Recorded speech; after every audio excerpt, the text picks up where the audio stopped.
本节目由幻彩人像视频在我眼里你会发光 OPPO Reno5 系列冠名。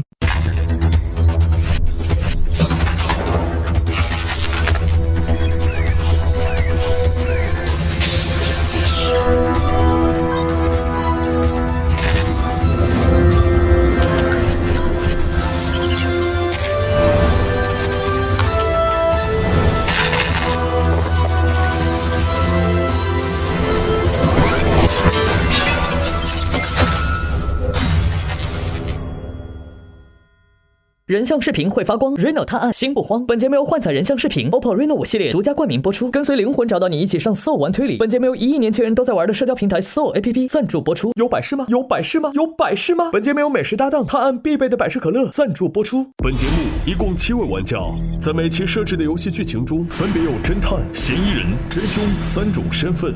游戏设置双侦探模式，真凶隐藏在嫌疑人之中，只有真凶可以说谎，只有找到真凶，玩家才获胜。游戏设置侦探酬金，每期抽取角色卡时，每位玩家将获得1根金条。如果真凶逃脱，则真凶获胜，其余玩家将所有金条交给真凶。如果抓住真凶，则投票正确的玩家保留金条，其余玩家需归还金条。2位侦探各自投票，若2次都投对，则均可额外获得1根金条。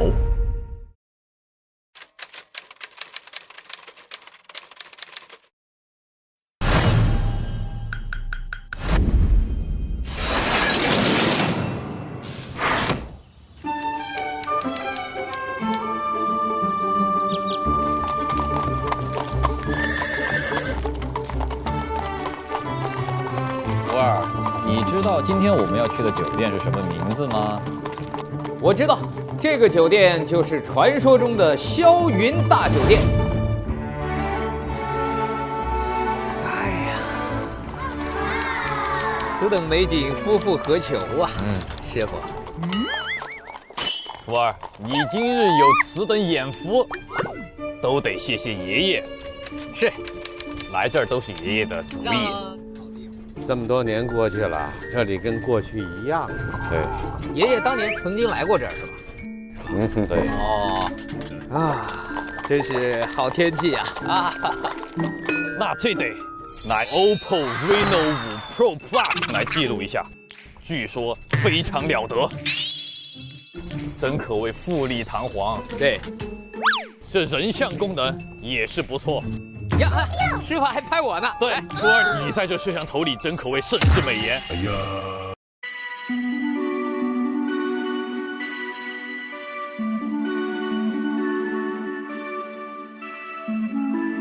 到了。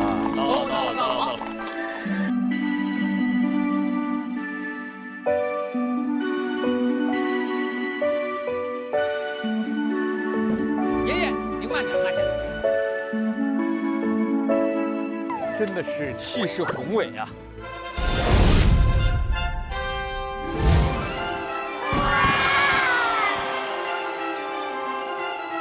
霄云大酒店果然直入云霄，哈，有气势，有气势。来，帮爷爷把门打开。你看这酒店布置的，哎呦，这门可成啊！请进。叮叮叮叮，有点节日气氛啊！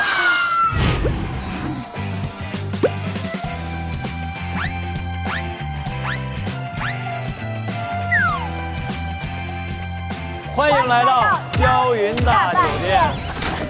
你们能把单位的名字说对吗？一个大酒店，一个大饭店，到底吃饭还是喝酒的？听我的口令啊，大酒店，来，预备，走。来，3、2、1。欢迎来到霄云大酒店。跪下，跪下。这个姑娘看着好眼熟啊。这小伙子长得也是英俊漂亮，嗨，都这么说。假象都是假象。年轻人，哎呦，你怎么可以穿这个蓝裤子配红袜子呢？这我哥让我穿的，本命年。来，请你给我吧。咱们这边办入住，好，来这边请，这边请。哎，是干什么，徒儿？你们对客人都这么热情啊？啊，对客人非常热情。哎，您好，您好，经理在哪？老板。欢迎3位，我是霄云大酒店的副经理。啊，你好，很高兴为您服务。挺好，挺好。为大家介绍一下我们的房型好吗？我们一共有3种房型，一种叫富丽堂房，6666；你这是湖南的酒店呐？一种叫做金碧飞房，是7777；金碧飞房的。还有一种叫防不胜房，一共是8888。这请问3位要住什么样的房型呢？我想住，地下1楼可以吗？B1，负1楼可以吗？您的气度非凡，我确实是想满足您的所有的愿望。但是呢，地下1楼呢，确实是我们的员工宿舍，我们是不方便安排客人入住的。那这样好了，廖总、廖经理。廖经理，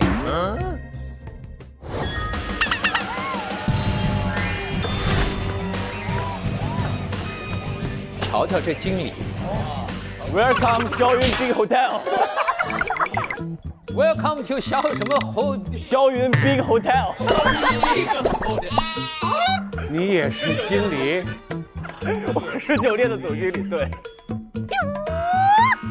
何经理，这几位有什么这样的？他们要住地下1层，这个怎么办？我想一个节日的愿望，请您通融，房费付多少都可以呀。好，没问题。但是地下1层环境一般。等会儿我给你打个节奏，你按着节奏说。所以呢，我们给大家打个半价。现在还剩 B101和 B102。我101，他们就102吧。我为3位登记一下，好不好？好，从这位先生来。辛苦你。您的名字是？真调查。您的电话？1231234。好的，这位是您的孙子。对，您是？我叫福动武。您的职业是？在下的职业是资深 UP 主，就是拍小视频的。资深 UP 主。我这个孙子这很有名的，他的账号就叫，你们应该都听过，叫神奇动物在这里。不错。那你现在是 UP 主图？我现在是小 UP 主，小 UP 小主。我给大家提示一下，因为我们酒店呢是晚上0点到第2天凌晨6点要宵禁，这个时候呢我们会关闭大门、关闭灯光。0点到6点。对。因为我们酒店到夜里呢，可能会有一点点奇怪的声音。宵禁。我私人给您准备了一些耳塞如果担心的话呢，可以戴上这个耳塞，晚上睡觉就会更加的。那我们就带大家去入住了，好不好？好的。好的，来，先生，您这腿不方便，要不要我背您？不用。你们忙吧，我自己走得动。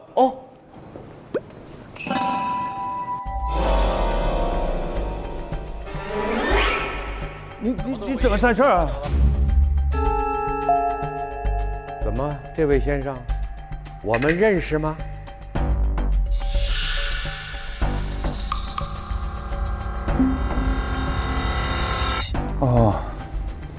那不好意思啊，可能我是认错人了。何经理，和往常一样，不用给我送晚餐了，但是今天晚上给我送一些茶。好的，到我的私人会客厅。好的，没问题。行。这位是你们的老板吗？是我们老板。对。叫什么？他叫什么？他这么嚣张，叫什么？告诉我。真霄云。真嚣张，真嚣张。就住哪屋？你告诉我。他有自己的会客厅，他不住这儿，这整个 building 都是他的。我不走了。叫他有点眼力劲啊！不住了。叫他有点眼力劲，以后别跟我爷爷这么。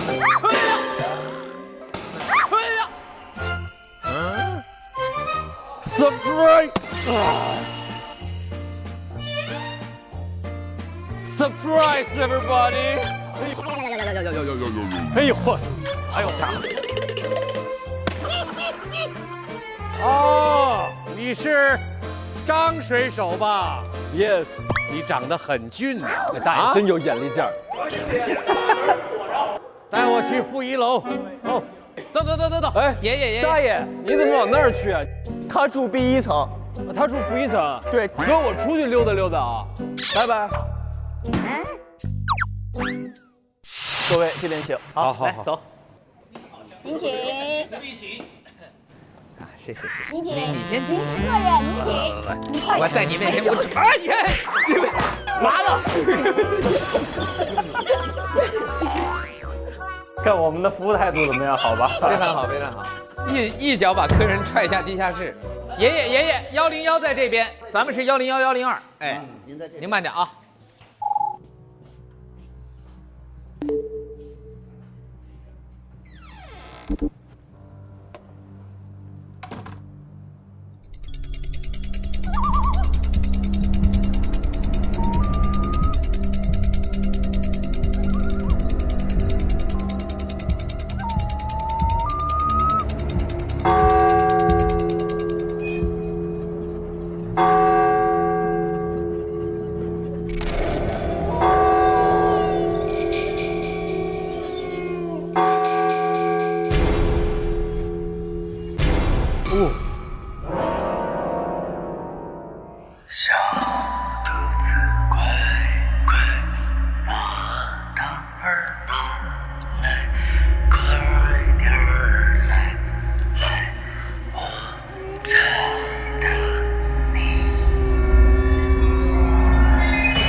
甄先生，甄先生，甄先生，甄先生，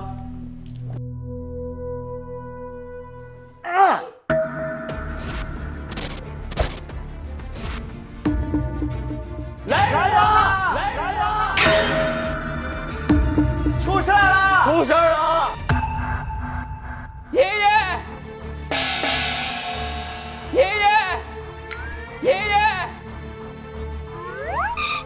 冷静，让直系亲属先进。放开我！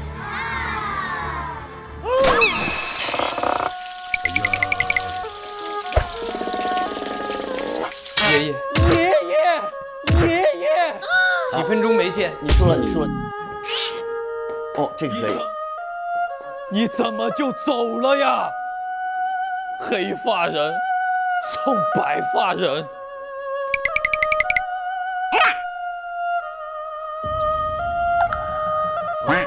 网大跟文艺片那场戏。对。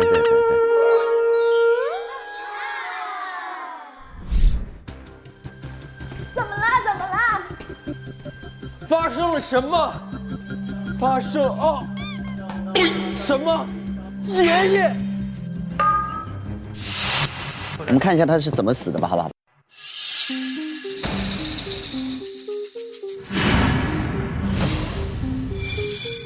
哇，这么糊的呀！哎呦，我天！这伤口似曾相识。爷爷多年前正被这兔子伤过一次。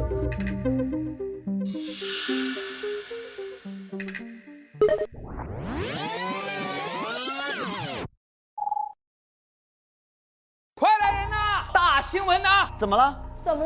我昨天一晚上游逛在酒店4周的密林里，发现了这个兔子。你在我们旁边的树林里发现了这个八爪兔，这是一种巨型猛兔，是陆地上体型最大的哺乳动物之一。它是食肉性动物，而且喜欢在清晨出没。爷爷多年前正被这兔子伤过一次，而这就是当年的出院记录。比对一下伤口，看这是不是那孽兔所为？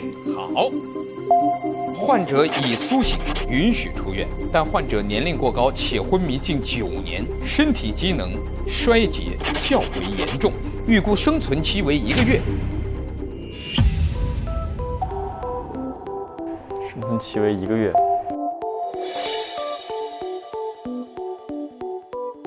曾意外受伤，入院图像可见，背部有7道抓痕。他不是8爪兔吗？怎么7道伤痕？1、2、3、4、5、6、7、8道伤痕。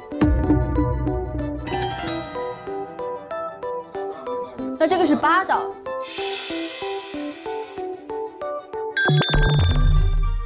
那就是这个人想伪造成8爪兔，结果他听错了，他以为8爪兔就是8个指甲，结果这个8爪兔它是8个爪子7个指甲。今天是2009年12月24日，现在时间早上7点，在 M 市的霄云大酒店里发生了一起命案，死者名叫甄调查，男，80岁，死于 B101。死者趴在地上，背上有明显抓痕，身上衣服也被撕烂，排除我跟师傅。为什么？为什么你们俩是侦探呀？我们俩一直在一起，我们可以互证身份。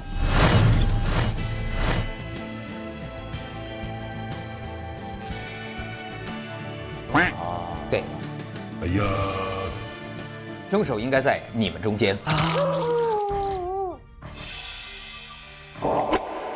这5个人分别是酒店总经理刘经理26岁，酒店副经理何大壮27岁，酒店门童白不呲咧24岁，酒店门童荣如花。哦，对不起，荣似玉、荣晨瑜、荣落雁，22岁。最可笑的是，在这个常年降雨量不到10毫米、前面没湖、后面没河的地方，居然有个水手。张水手，25岁。接下来我们坐下来聊一聊吧。好，来，走吧，走1楼大厅排队。各位凶手候选人，每个人做一个简单的演讲，从刘经理开始。我是这个酒店霄云 Big Hotel 的总经理，人送外号酒店王子的刘经理。我住在106。你回忆一下，你跟死者之间有没有什么特别的互动？认不认识？有没有关系？有耳闻。副经理。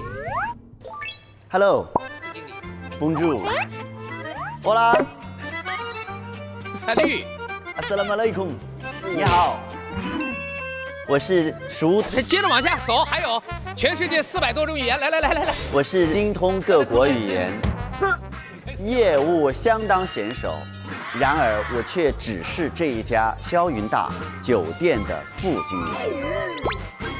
哎呀。我是住在 B104房间。昨天第一次认识他，对，之前也没有耳闻，谁闻谁？他闻你还是你闻他？他闻你还是你闻他？再说吧，再说再聊，把节奏先打起来。好嘞，行，104。因为以你的消化能力，信息量一下太多，我也怕你有一点。没事儿，我有师傅记着呢。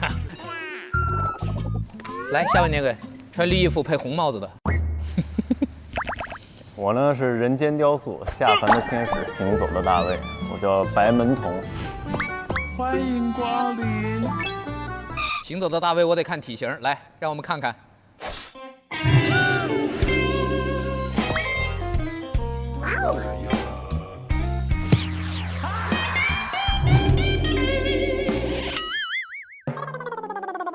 大卫那好像断了。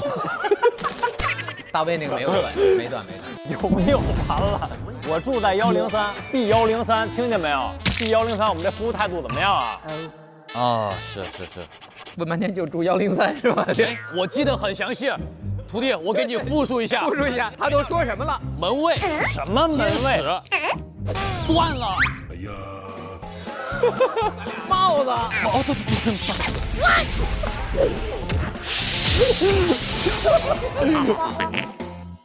说，继续说，跟死者有什么关系？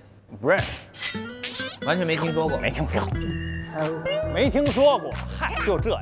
非常可疑啊，非常可疑啊。就这没听说过。大哥，帽子掉了啊，帽子。哎，看来这红的。一会儿还有别的色子呢，还有配套的帽子还没戴呢。来，这一位你不用记了。说，我是容妈。为什么沦落到此？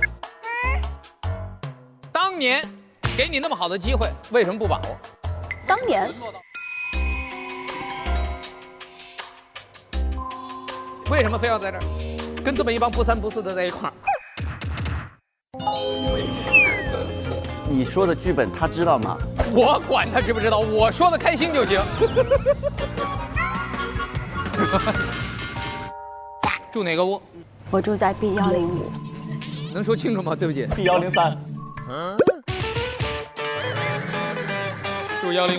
对，我是这个酒店的门童。跟白门童一起是这个招待所的门面担当。好，跟那个爷爷认识吗？不认识，昨天第一次见。那爷爷为什么进来的时候当时说这闺女长得多面熟啊？这个姑娘看着好眼熟啊。啊？哦，有这句话。对爷爷有什么印象？没什么印象，就挺和蔼可亲的感觉。好了，谢谢。水手，我就是一生放纵不羁爱自由、乘风破浪的男人。你刚才所有的介绍，你就留最后一个字儿“浪男人”，浪男人。你这个浪男人，说吧。啊，哥哥们、弟弟们驰骋的是大唐，而我管理着大洋。哦，多大一只羊？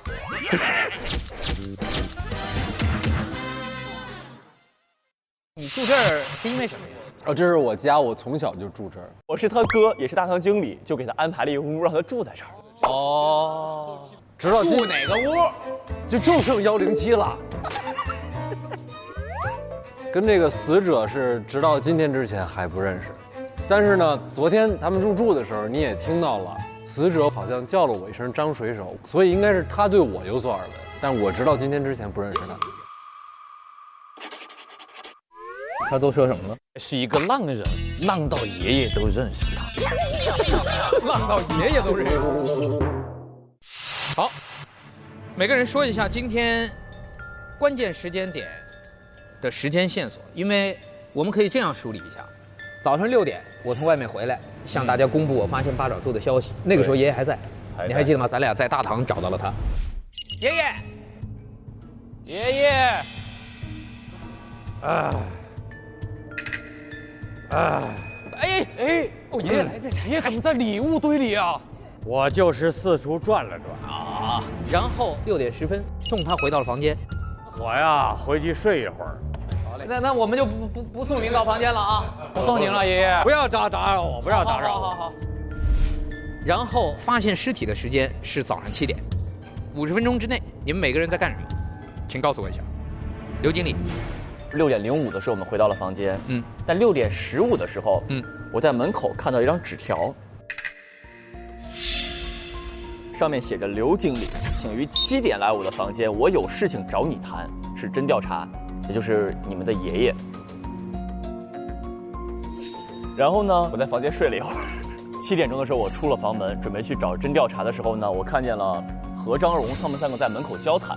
这个时候呢，何告诉我说他也要去找真调查，我就和何一起去了。7点钟推开房门，看见已经死了。于是我们2个大声地呼唤了你们过来。好，下一位何父。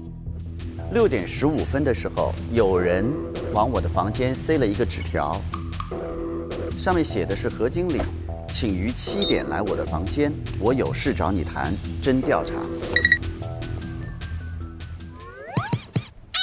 我觉得比较诡异的是，我和刘是在几乎同一个时间收到的这个纸条。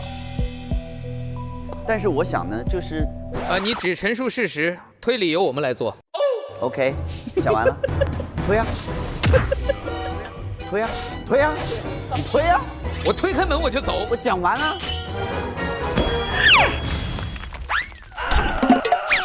我在快7点的时候走出房门，想要去侦调查的房间。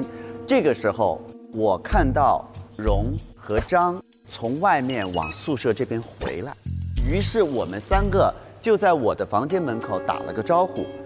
正在打招呼的时候，刘碰到我，荣和张就各自回到了他们的房间。他们俩走了之后，我们俩相约一起去侦调查那儿。然后我们走到他房间的时候，敲了敲门，然后没有人应，我们推开门发现了命案。推吧，说完了。门已经推开了，我还推啥 ？OK， 好，到你了。下一位。我呢，我是6点50，我是出去办了一些私事。你出门去哪了？可以说吗？无可奉告。什么时候回来的？在7点之前。有碰到其他人吗？荣，我前面同上。我希望你把细节讲得丰富一点。我努力。好。6点15，我同样在我的房门收到了一张纸条，说荣门童请于6点55来我房间。多少？6点5。6点55。来我的房间，我有事找你谈，侦调查。他早5分钟哎。然后呢，我6点55左右的时候呢，我就打开门，然后看到了张在门口，他说他也要同时间去侦调查那，然后我们俩就一起一路就走过去了。然后我们就去到了那儿，就要敲门进去，然后听见里面说我要休息。待会儿再说。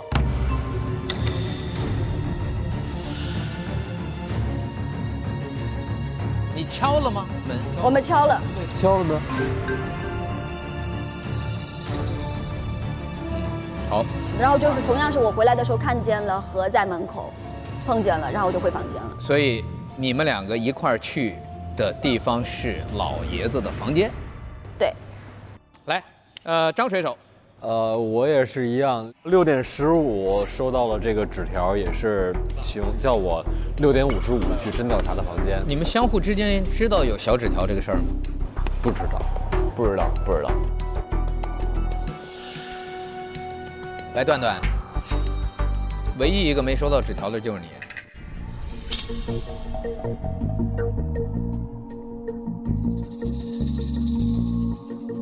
哦，是不是以为给荣的房间塞了纸条，白就看到了？什么乱七八糟？配套的，肯定是配套的了。师傅，跟你这么多年，学到了吧？学到了很多乌七八糟的东西。我刚才睡着的时候，你有没有看到什么特殊的现象？因为当时不是把门打开给你通风嘛，所以我其实门口来来往往的人是看得到的。就当时我是的确看到荣门童和张水手2个人从我房间门口从右往左，就是往去真的房间。对，去的房间，然后过了几分钟又回来了。但是这个时候我没看表，我其实不太记得是什么时候，但是在7点左右的时候我看表了，那个时候何经理和刘经理一起在从右往左。对，所以跟他们刚才所说是对得上的。好，所有的信息我们基本上能够搜集到的，目前都已经齐全了。接下来需要证据的证明。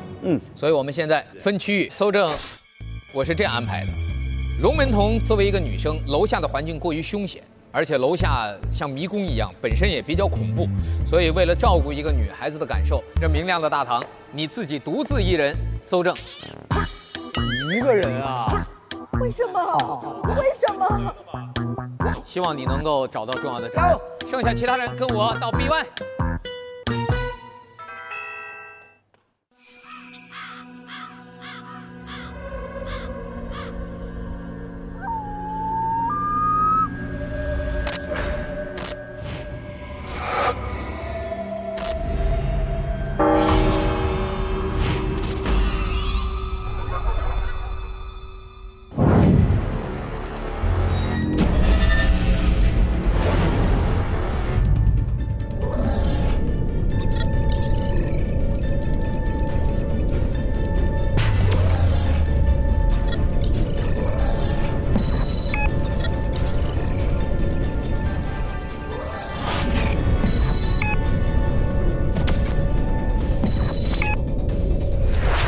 现场搜证，7名玩家同时取证，每人可使用幻彩人像视频 OPPO Reno 5系列拍摄10张照片。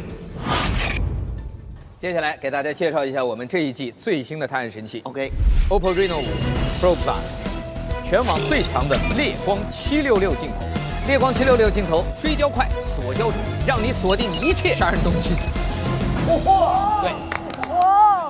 接下来就请大家带着我们的最强猎光766探案96一起搜证吧。猎光766，有一个是搜证，有一个是送我们的，这是我的。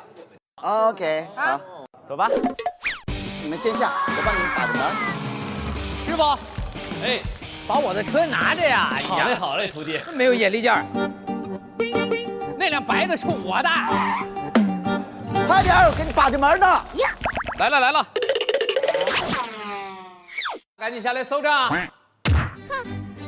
来了！你以为你骑这个你跑得了吗？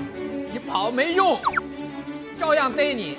知道我用的什么吗 ？OPPO Reno 5 Pro Plus 搭载猎光766镜头，这种镜头我跟你讲，追焦快，锁焦准，你跑到哪儿都能逮住你，抓住你一切杀人动机。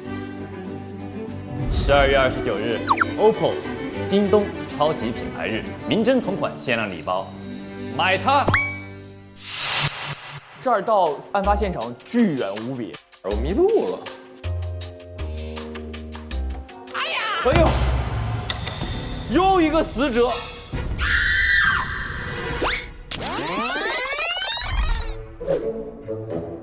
给我们个车，居然还弄出个台阶儿，我怎么过去？你总得给我们弄个无障碍通道吧？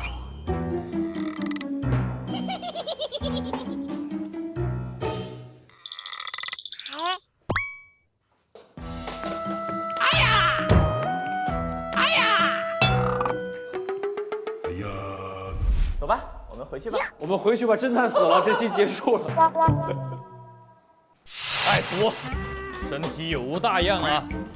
有大恙，给老子摔了个四仰八叉。骑着车在这个通道里，这感觉是不一样哎。对啊，感觉就是没想着活着出去。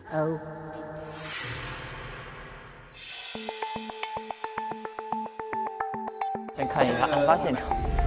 死前是举手投降的姿势，大爷是趴在那儿死的，说明被人从背后偷袭。哎，我再翻个滚。然后我们现在确定的杀人的方法就是拿刀捅死吗？没有。但是他如果不是拿刀捅死，到底怎么死的？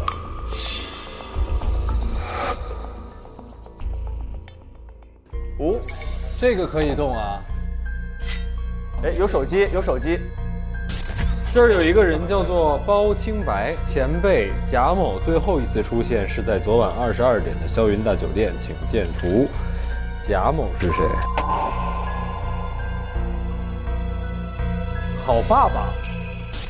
好爸爸委托侦调查一件事儿，在霄云大酒店2楼发生一场火灾，我觉得这场火灾有蹊跷。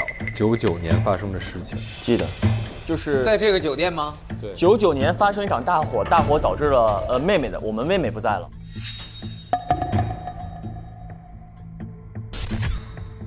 他还有一个隐私密码要才能开的这个 Office。但萨老师，现在有一个极其关键性的一个问题，就是6点钟的时候我们所有人都在，然后结束之后我们所有人都回去了。你们2个看到了爷爷把他送回了房间之后，任何凶手想杀人也一定会经过你们的门口进来，但是土没有看见。所以我们现在关键性问题就解决那个人到底是怎么进来的。这个人如果想进来这儿，他怎么可能不让你看见呢？除非这附近有密道。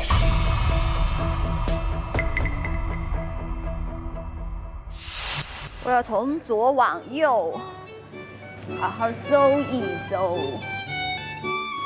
Hello， 你有什么宝贝吗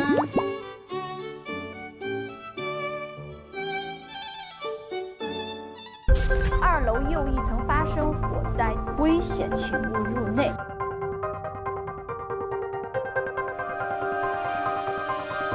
好的，就是我不能去那里。什么都没有。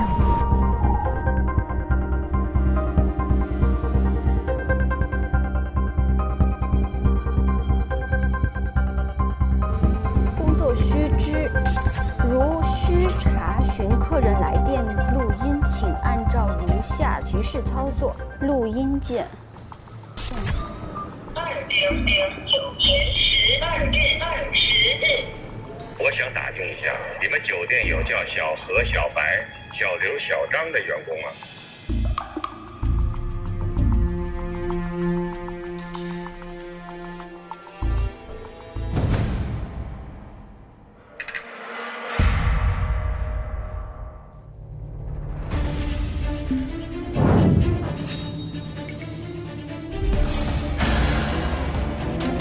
这是我们老板。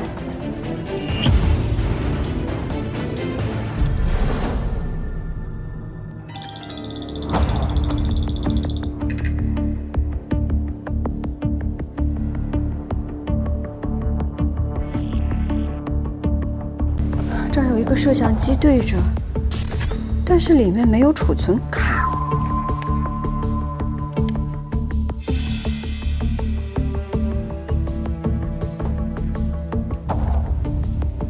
侦探说是在这个树后面出来的，爷爷。这个树吗？对。快来！怎么了？咋了？老板死了。老板，我想检查一下他到底哪有伤口呢？怎么死的？这是血气。他是被撞死的。这儿。所以他是被磕死的。就是沙发这边有东西。别动，那有个手机。OK。甄霄云先生，我是真调查，我知道你在校园2楼做过什么。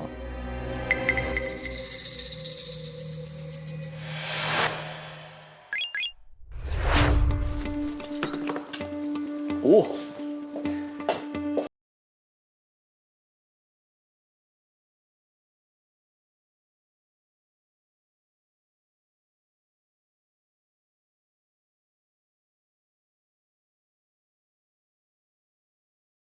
手机藏在这儿啊！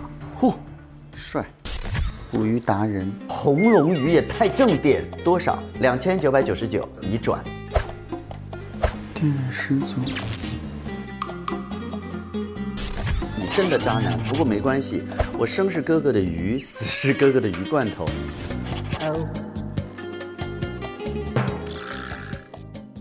时间还有5分钟。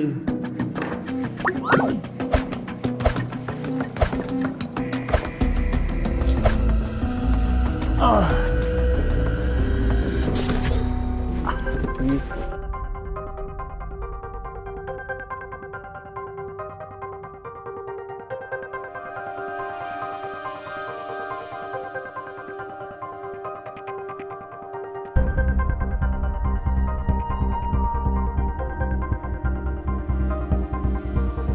洗剂。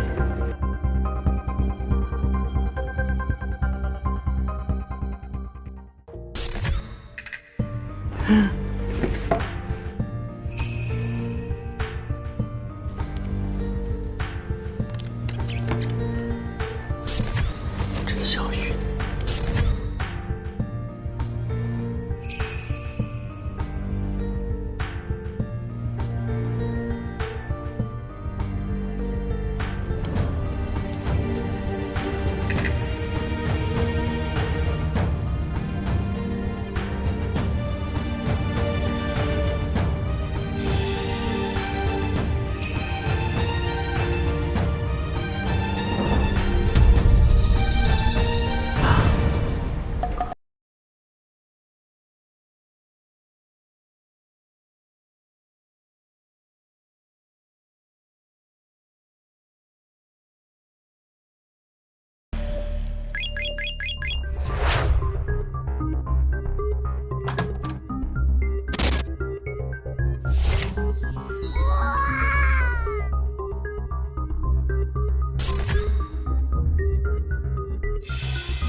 子是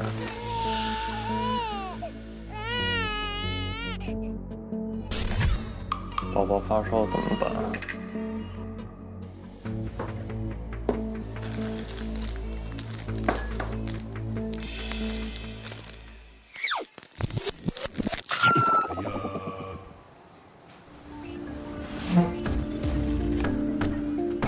我为什么会成为时间管理大师？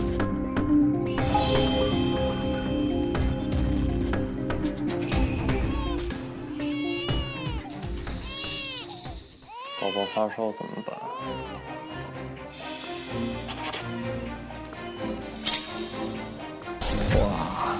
花的北。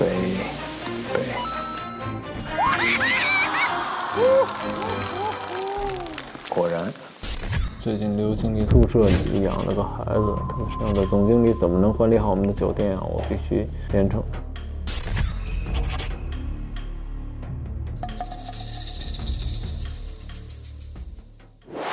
生命不能承受之轻。哦，生命不能承受之爽，难道这就是让生命都不能承受的爽的 SKG 按摩仪吗？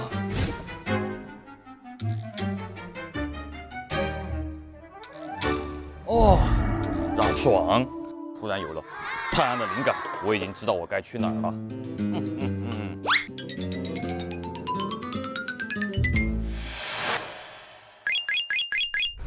龙门童，这谜一样的女人。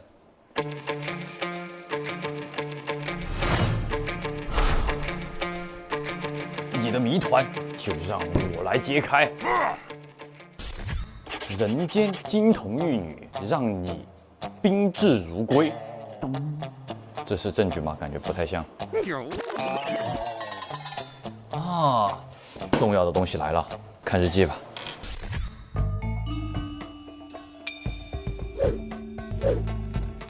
哦，全是白门童的东西。格子里面有没有按到？好，没有，对不起。成对的耳环没有，对不起。发卡没什么问题，对不起。拉出来里面有没有留什么痕迹？没得。这相框背后会不会隐藏什么关键信息？照片背后的字出现吧，出现吧。好，没有，对不起。完了，滑铁卢来了。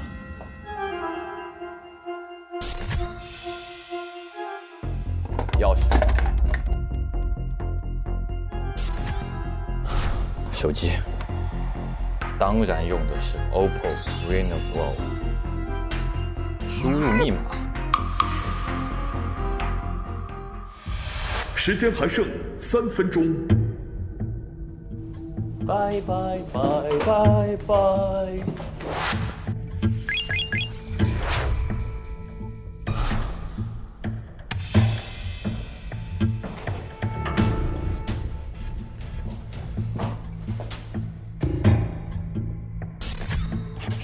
这应该是哥哥给他写的。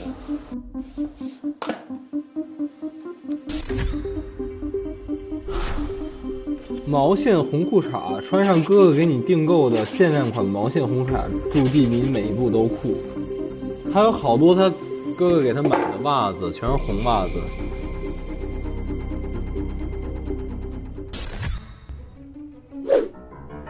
中厅打卡吧。你觉得这个地方会不会有问题？你这个地方会不会有问题？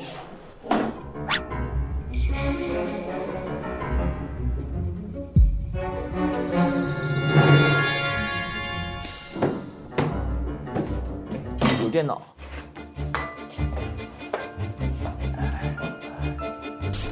那张大海报。哦，白门童有密码。标准微笑。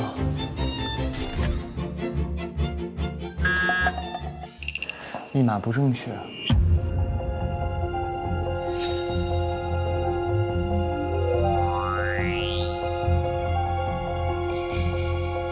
标准 smile 是标准 SMIL 也不对，密码。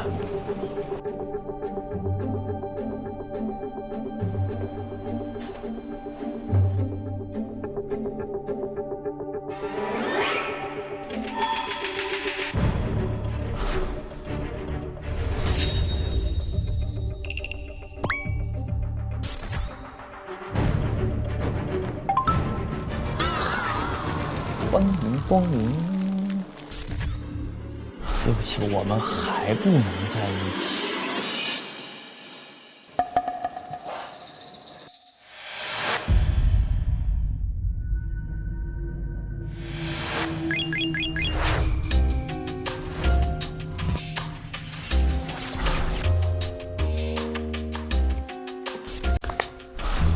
何经理，节日快乐！其实你不用跟任何兄弟比，因为每个孩子都是爸爸最爱的。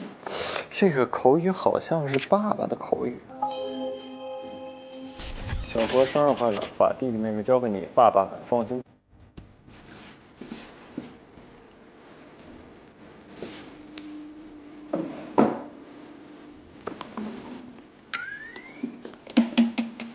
白衬衫。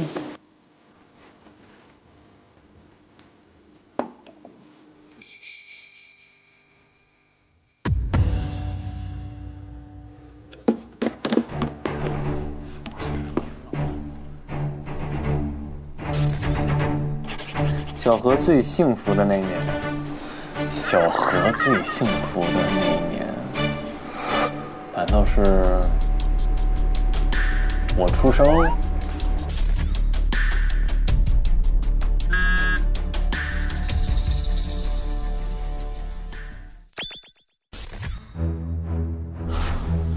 最幸福的那年，1991。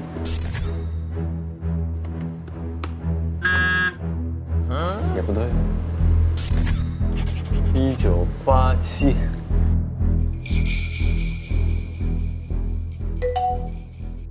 哦，是我们来酒店的时候。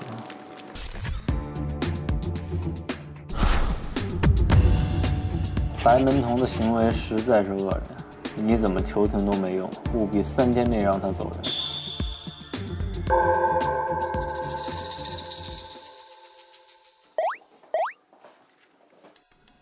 哎呀，这个是博士的 EXO 多功能起子机，它有8种转接头，可以随时变身，轻轻松松搞定拆箱搜证，还可以开红酒、户外生活，简直是魅力男人必备。你现在有什么打不开的吗？我想打开你的心门，我想打开你的心门。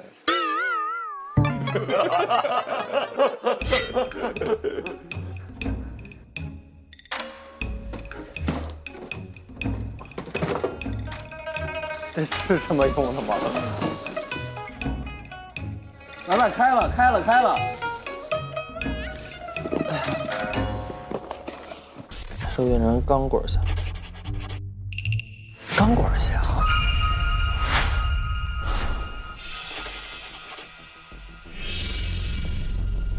你好毒，溶于水后无色无味，可在短时间内致人死亡。放置1小时后有大量沉淀。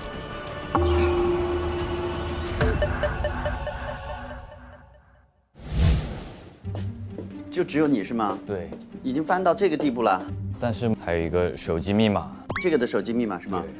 有任何提示吗？没有找到任何提示，就是这个海报。人间金童玉女，让你宾至如归，这些的首字母试过吗？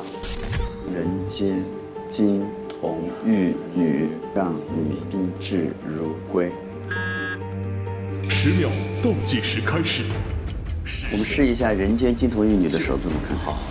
8、7、6、5、4、3、2。他现在已经整容了。时间到了，请离开现场。走。时间到。幻彩人像视频 OPPO Reno5系列，记录清晰时刻，第一次集中推理，根据收集到的线索，完成推理。首先贴上我对这个酒店最关注的一个人，105房间我会记得的。当然，这是一个绊脚石，他们两个之间感觉是有点怦然心动的关系。他还有一个浪弟弟，显然浪弟弟是这个人的弟弟。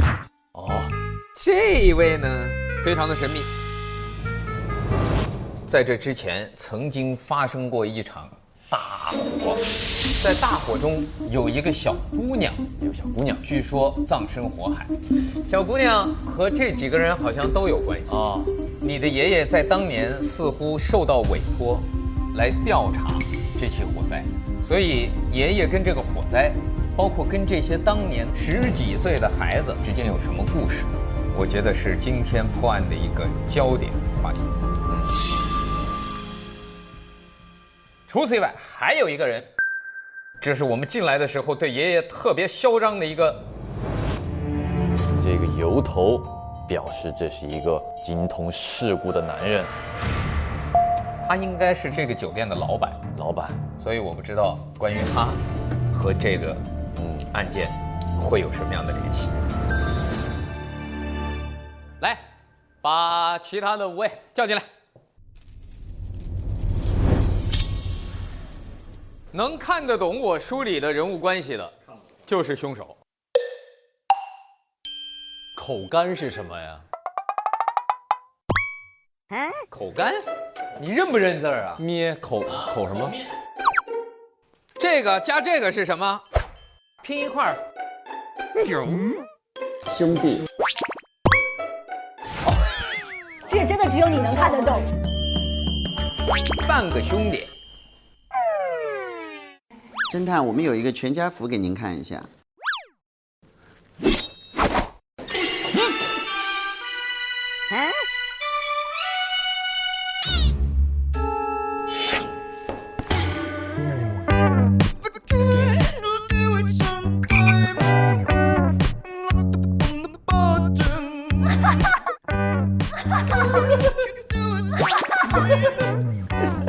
我是不是应该张嘴叼住？对不起。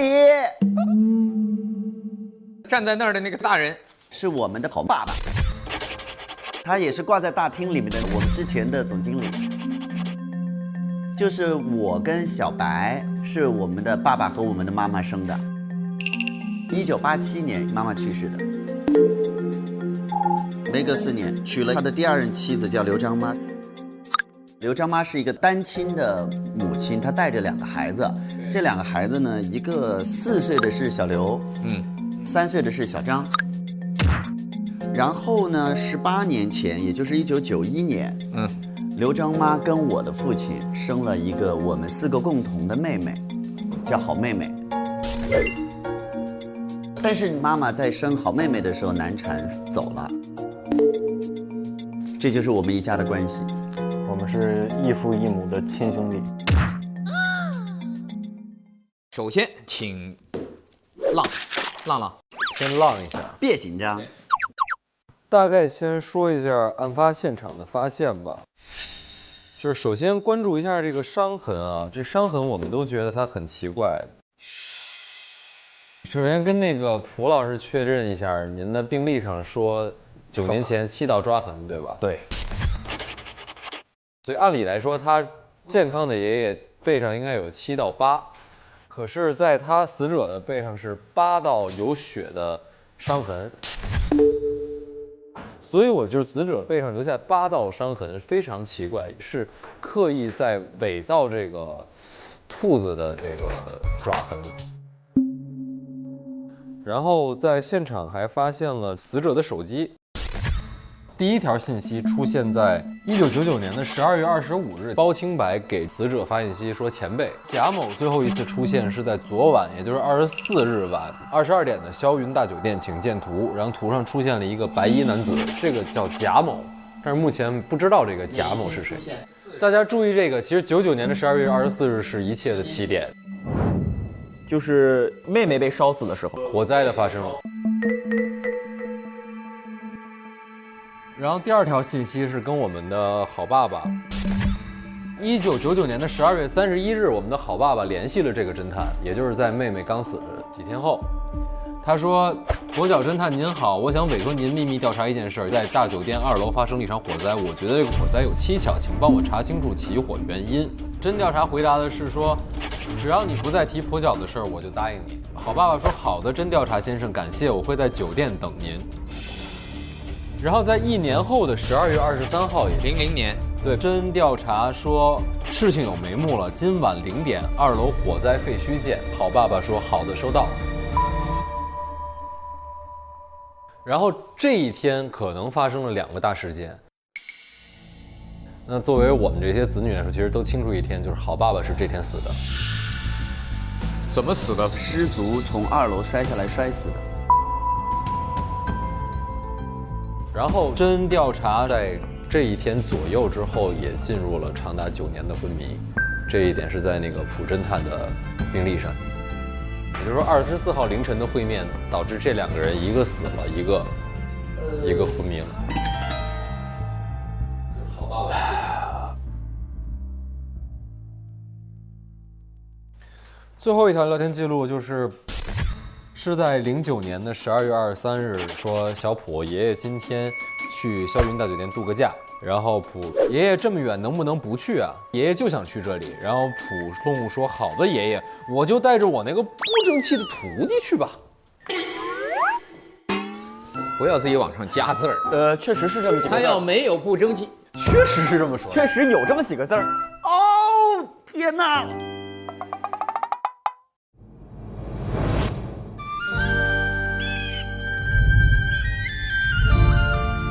有鞭策才有进步。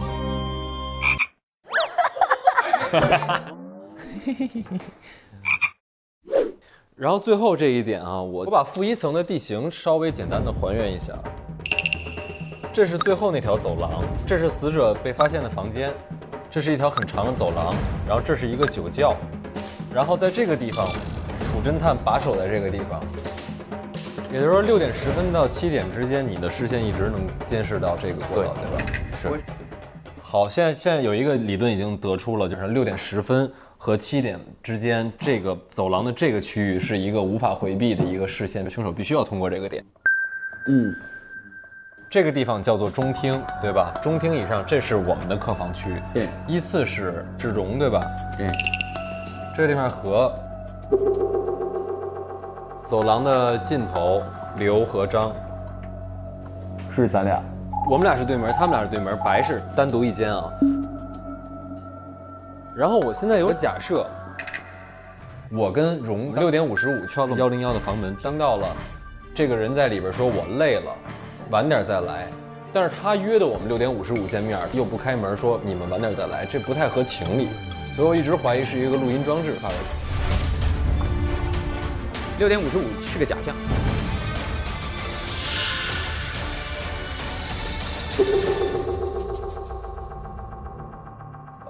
另外一种可能就是通过密道来躲过你这个视线监视。如果通过密道可以完成的话，那么这个时间就会更宽泛，因为它完全可以绕开你的监视。你取2者之间的最短距离，直接画一条横线过去，那就到白了，那个白了，对啊，破了，挺好吗？投票吧。我照片就这么多，然后剩下的你们说吧。怀疑谁呀？那肯定怀疑白啊。这么笃定？对啊，多少季了都是这个。多少季了？第1季不都是他进去吗？这不是标配吗？你在我面前老怀疑白，你什么意思呀？这一年一年过去，侦探也得长点心吧？前5年没长，凭什么第6年就长？第6年我有了师傅。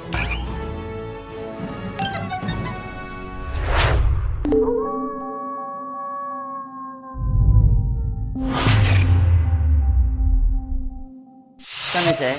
荣。哦。 1楼发现了老板的尸体。就是说这个现在我们这个酒店里有2个尸体，对，所以现在很麻烦。尸体的具体情况呢是这样子的，仰着躺在一个桌子脚边上，然后呢，他的后脑勺有一块血迹，然后呢，他就是这个地方也有血，地毯上他的头的那个位置也有血，反正看上去他是因为这样碰撞撞的桌子撞死的。然后他身体的其他的部位，我大概也翻了一下，我没有发现其他的伤口。然后呢，还有就是在死者的桌子边上有一个摄像机，摄像机里面但是什么都没有，他需要一个卡。哦，储存卡被拔走了是吧？对，没有了。然后还有就是2个死者之间的信息，2个死者之间的信息。对，什么内容？我在老板的手机里发现了一个。曾霄云先生，我是真调查，我知道您在霄云大酒店的2楼做了什么，想必您不会拒绝我这个71岁跛脚老人的要求吧？然后呢，老板一开始回复他，不知道你在说什么，勿扰，谢谢，就感觉他其实是被回绝掉了。这个时间，2000年的12月23号，也就是真调查和好爸爸联系的那一天。对。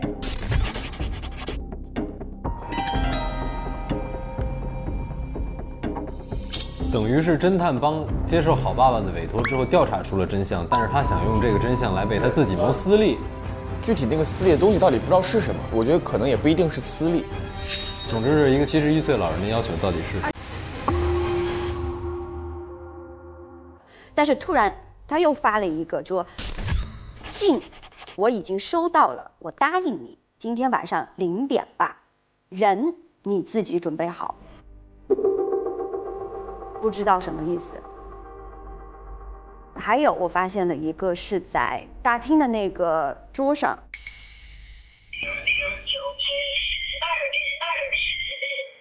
您好，这里是霄云大酒店，我是不重要的前台，请问有什么可以帮您？我想打听一下，你们酒店有叫小何、小白、小刘、小张的员工吗？在我们这里工作的有刘经理、何经理、白门头，没有小张。但刘经理有个帅气的弟弟叫张水手，很受我们酒店女生欢迎。好的，谢谢。你们酒店就这么把员工的隐私？又有人打电话给我们酒店有刘经理。这个声音你觉得是谁的声音？这么听上去，我觉得是老头儿。对，真调查的声音，就是他是知道你们4个人的。这是前几天发生的，对吧？这是20号，2009年的。他刚出院，所以他才这就来了。而且侦探有没有注意到，就是昨天那个真调查来的时候，他跟老板见面的那个瞬间，其实也蛮微妙的。你怎么在这儿？我们认识吗？那不好意思啊，可能我是认错人了。肯定是认识。而且还有一个，我觉得就在我这儿看有一点疑惑的，就是我从来没有见过这个真调查，但是呢，他会说，就是看见我的时候，他有2个细节，他说你很面熟。这个姑娘看着好眼熟啊！啊！而且他跟小白说，哎，你怎么可以穿这个蓝裤子配红袜子呢？啊！而且他身体又不太好，他还弯下腰去把他的那个裤子拉出来，不知道为什么。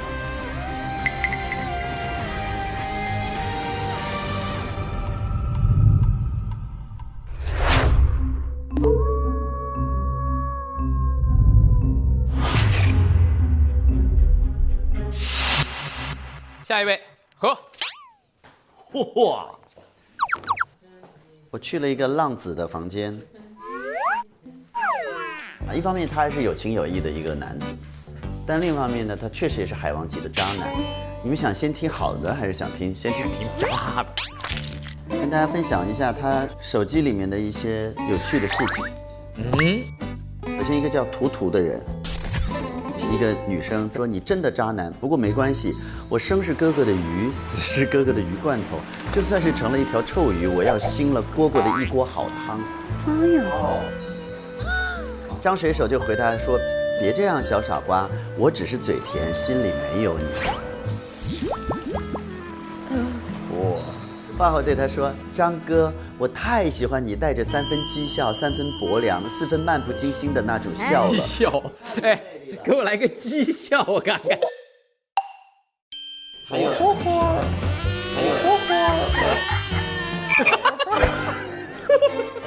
有，3分讥笑，3分薄凉，4分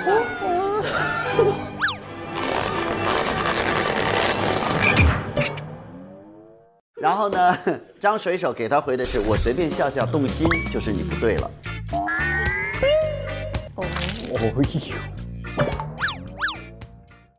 哎，把这些都给我复印一下。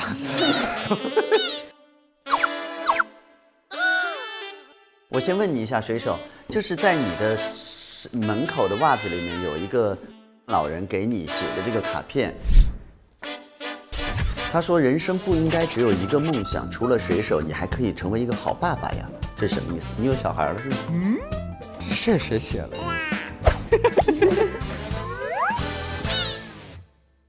这是他跟女性之间的关系，这个我觉得不是他撒的最大的谎。我在一张就是他藏在床垫底下的一张水手培训班的招贴的这个启事背后，发现了他自己的一番独白：成为水手是我唯一的梦想，没有想到我居然因为视力不合格，永远错失了这个机会。哥哥又要骂我一事无成了。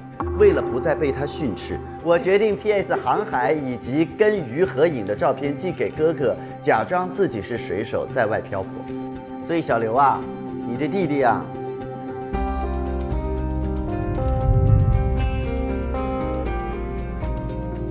他不但这样，同时他还在自己的芒果圈发了很多的图，比如说红龙鱼也太正点，太想拥有。哥哥马上给他回多少？他回哥哥2999。哥哥跟他说已转。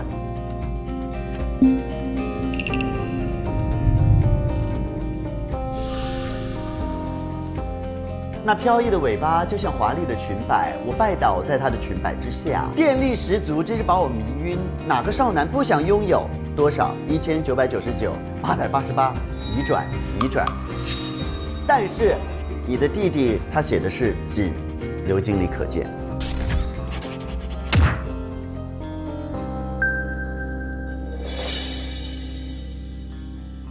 我拿你当弟弟，你拿我当 ATM 机。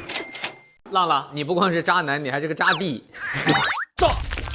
所以张水手，你跟哥哥要了这么多钱，真的是去买鱼了吗？没有。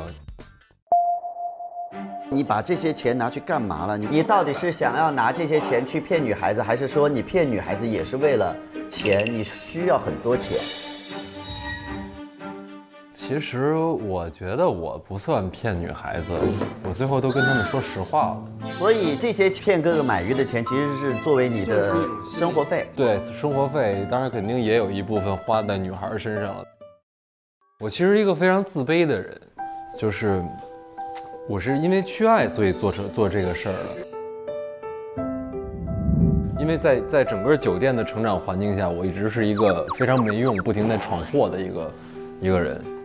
我从哥哥骗来的生活费，就是维持我最后一点能在生活中找到的自认为的魅力，就是这些女孩给我的。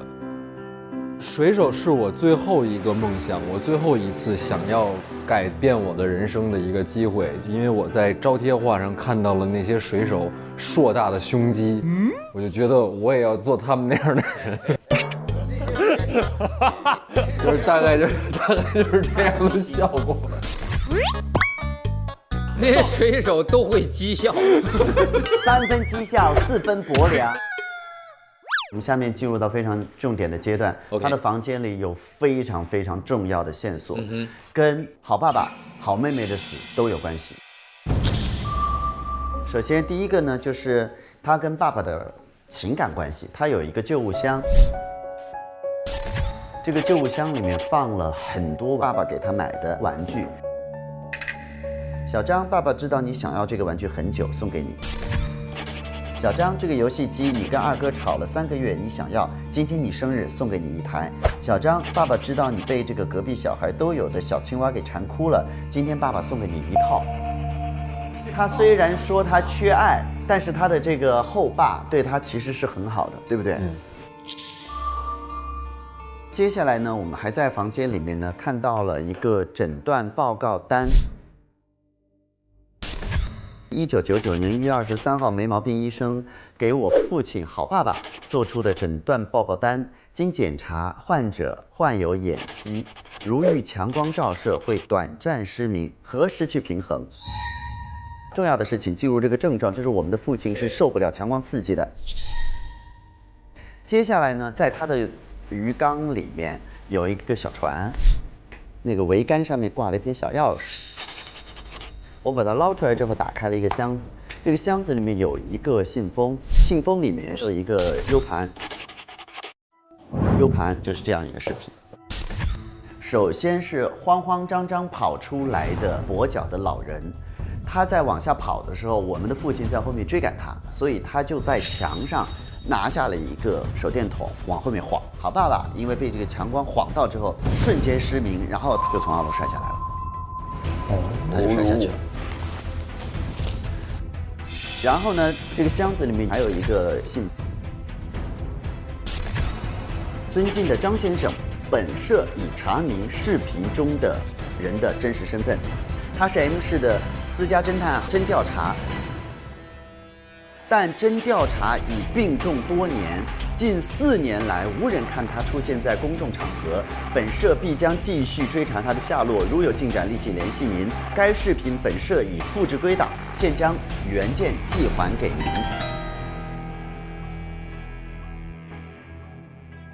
就是他拿到了这个 U 盘，寄给了侦探社，侦探社查出了这个跛脚老人是谁。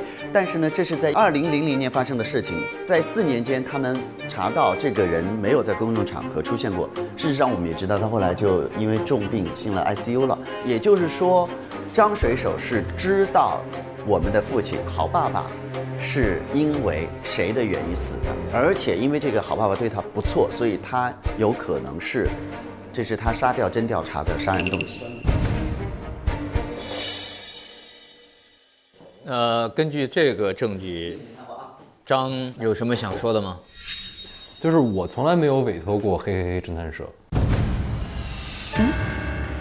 他落款是写给张水手，我们帮你调查，但我实际上没有委托过，我也不知道有这么一个侦探社。我不是因为有线索才去调查的，是直接有人把查好的线索堆到我面前的。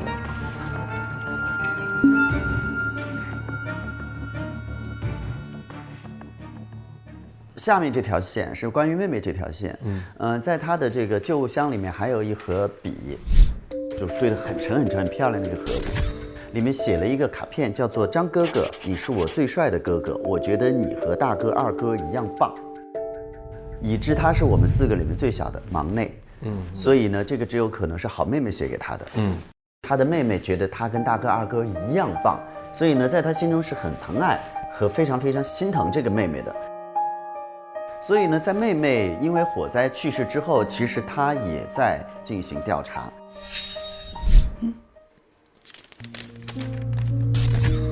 甄小允先生，我是私家侦探侦调查，我调查到贵酒店1999年12月24日晚上23点半左右的火灾，是一种特殊烟花造成的，而且我听说贵酒店总经理的小女儿好妹妹也死在了火灾当中，她只有8岁，这么小。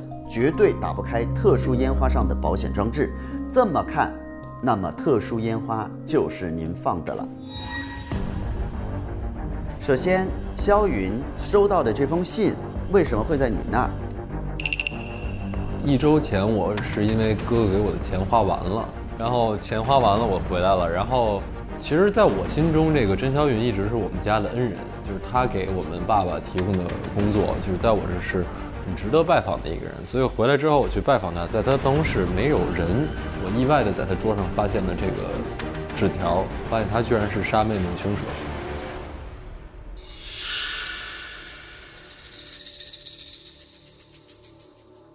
这上面有2个蓝色的印记，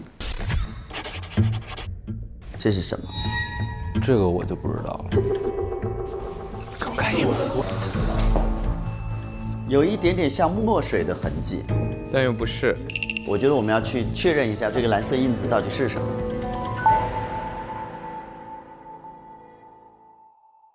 下面是我觉得是跟本案直接有关的一个证据，是我在他房间发现了写了一个大字儿，叫为什么 ？Why？ 在这个盒子里面有一件被用密封袋封起来的一件水手服，上面有血迹。就是有人穿了一件海魂衫，干了一件事情，把血迹弄到了自己衣服上。昨天晚上我喝多了，8点我去那个甄霄云的房间里边拜访他，无意间发现那个信，我发现他是杀妹妹的凶手。尤其甄霄云是我过去非常敬重的人，我认为他们是我爸爸的恩人。然后我就越想越气，我就在房间里边一边喝酒，一边想怎么杀他。但是我就喝多了，断片了。我再醒来的时候就已经是3点了，然后我穿着血衣，然后我就怀疑是我自己冲动之下，我是不是就是已经直接冲到他屋里边了，我身上才不会有血迹。那我想着我要赶紧把这个血衣给处理掉，所以我就脱了我这个水手服，把它丢到酒店外边这个隐蔽的地方了，我认为不会被别人发现的。我换了身衣服回酒店，所以你醒过来发现自己穿着血衣。对。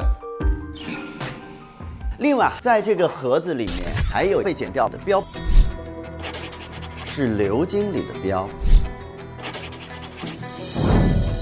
另外还有一件衣服是放在外面的，是张水手的水手服，被折好了，上面没有血迹。现场还有一个读卡器，里面有刚才提到的这个 DV 上面的 SD 卡。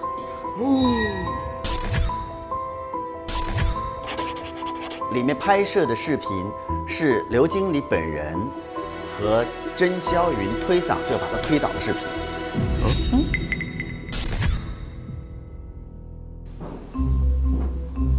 什么意思？这就哦，这表情。哎呀，你动老子，老子跟你拼了！哎！有趣的是，到这儿开始，储存卡占满，即将停止录制，就没了。我问一下张水手，你藏起来这个盒子是怎么来的？后来我收到这个盒子，把我脱掉那件血衣和剪标的这个事儿，都在这个盒子里面。然后我是收到这个盒子之后，看到有剪标的衣服和有干净的张水手的衣服，我才知道这一定是先在刘经理身上沾血之后再给我套的这个血衣。然后后来发现不妥，所以把标剪了。明白了。这是哥哥剪。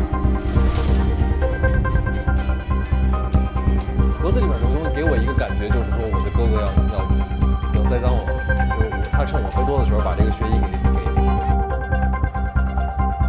然后有别人把这个证据收集回来之后告诉我，然后我就想不明白为什么我哥哥要栽赃我。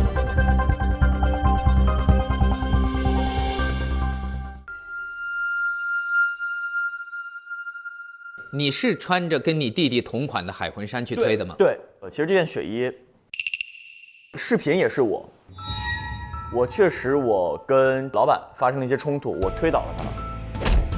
我推倒他完之后呢，我就跑了。跑完之后我一想，我再回去看看呀。我再回去确认的时候，发现他已经满头是血了。我看地上还有个摔坏的 DV，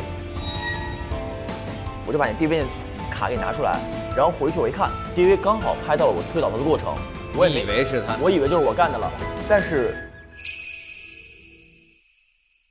这个时候呢，我刚好我又知道弟弟骗了我。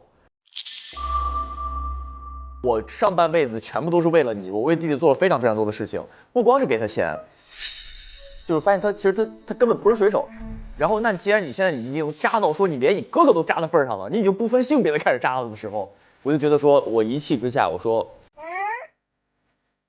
哎，算了，我觉得这个弟弟也没救了，我要把这事嫁祸给我弟弟。我就一气之下，我就把我这个带血的这个衣服呢，我把上面那个标剪下来，因为一剪这个标，可能就会觉得是他的衣服。然后呢，就给他已经喝醉了，我就给他把这衣服穿上，还帮我弟弟换个衣服，发现我弟弟都已经饿得瘦的连胸都没有了。哦，然后我把他那件衣服和那个沾血的标一起打包，我就扔出去了。对。那谁把它剪了放回去的？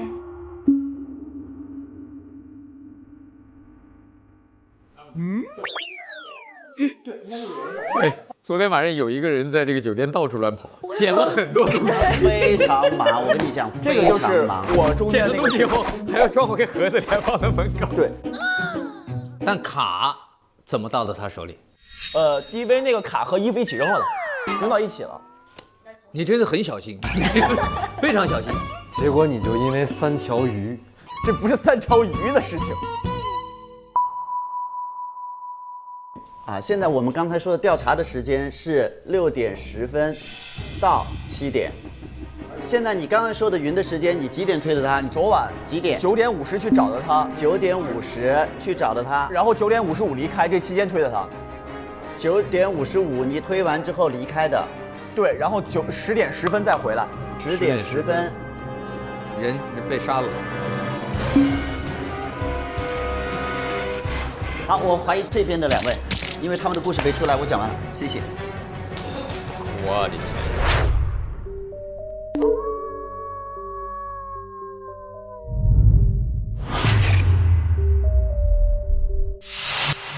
来吧，来。鉴于本案如此复杂，来，师傅，您坐这儿，您坐这儿。有什么事大家找他，找他，从现在起跟我没关系了。来，师傅坐。好。哎，我歇会儿。我歇会儿。我首先去了刘的房间，我在他的房间里面发现了一个小孩儿。这真的太猛了。那小孩儿上面写着“画画的贝贝哭了”。大家觉得画画这个名字熟吗？熟。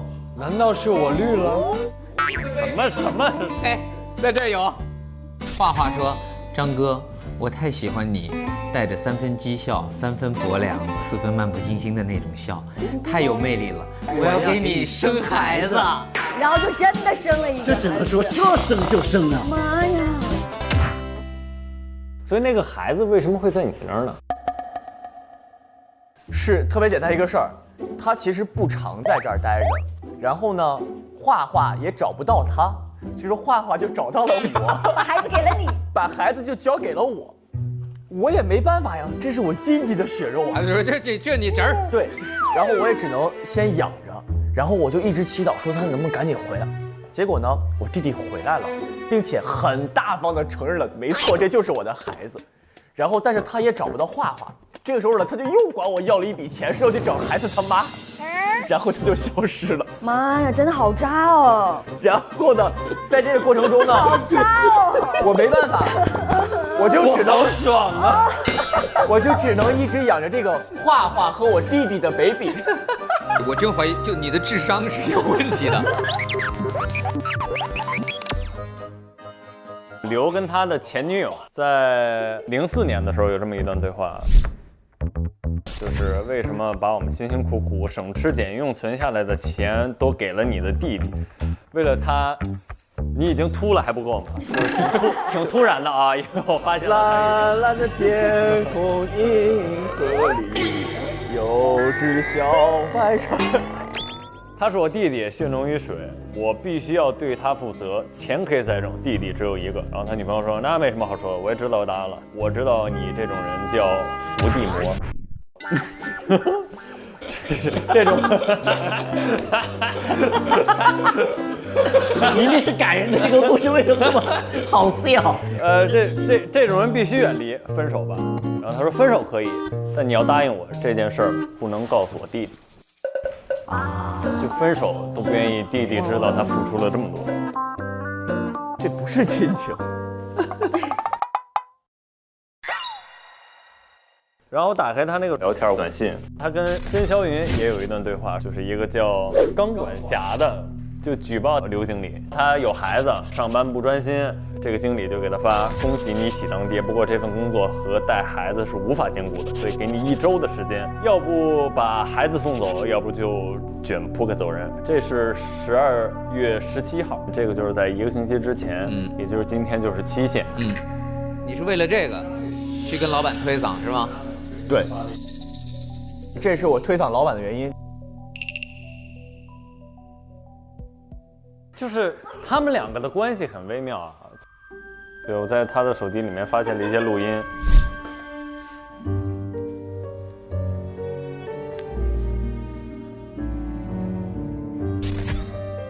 说努力就一定有收获吗？这件事情其实是没有人可以给你回答。但是我们知道不努力就一定没有收获，而努力有的时候是我们能够享受的唯一的过程。其实就是和自己说的一些鸡汤，他就全都保存在手机里面，命名为“听偶像的话”，1、2、3、4、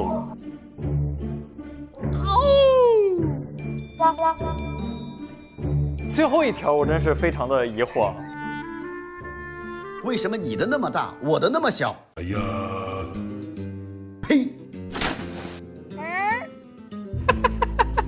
这是什么意思？能解释一下？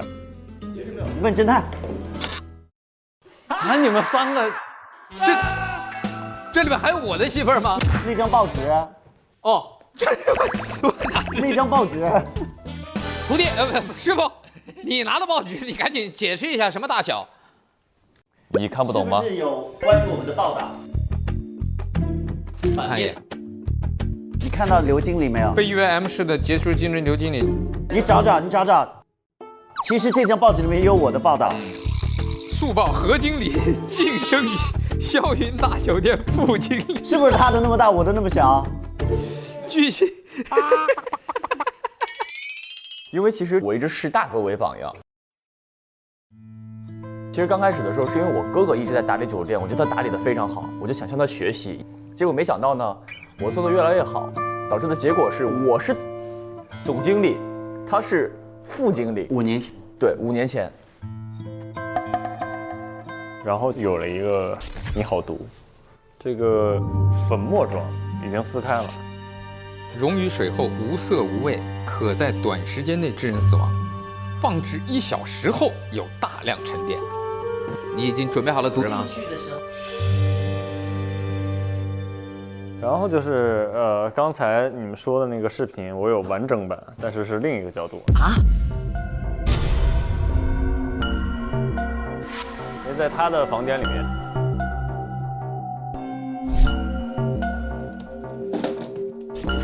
为什么有手机？我发现了一个匿名的手机。首先有前面我们看到的推搡的视频，差不多过了5、6分钟之后，针就醒了。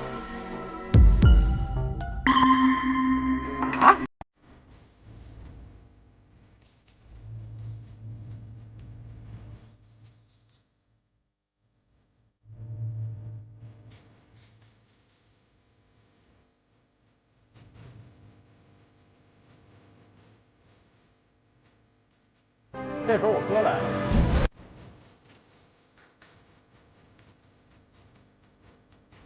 不是你吗？然后给他端了一杯饮料。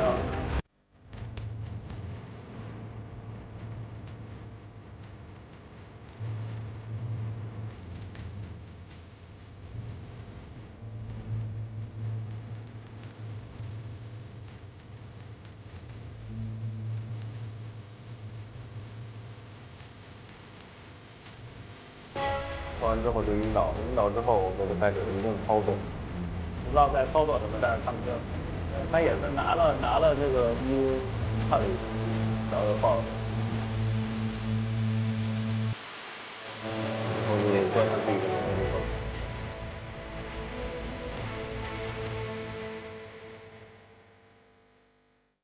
后就是我推导完真醒了，就相当于真不是我杀的。对，其实我一直以为是昨天晚上我杀的人。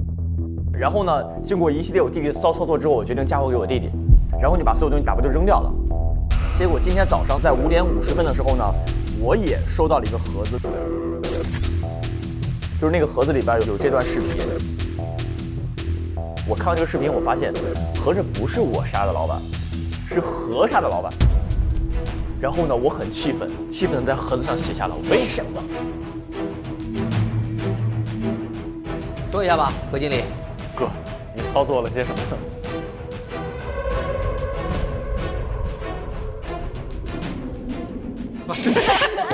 你干嘛？你干嘛？带着3分薄凉的看着我，小心我给你一顿。你没有看到我那4分的漫不经心吗？小心我给你一个讥笑。我可以说一下过程。昨天晚上10点，我进去的时候，他就在那摸着头不舒服，然后我就给他喝下了有毒药的茶。他喝了之后，在我面前死了，但人不是我杀的。啊？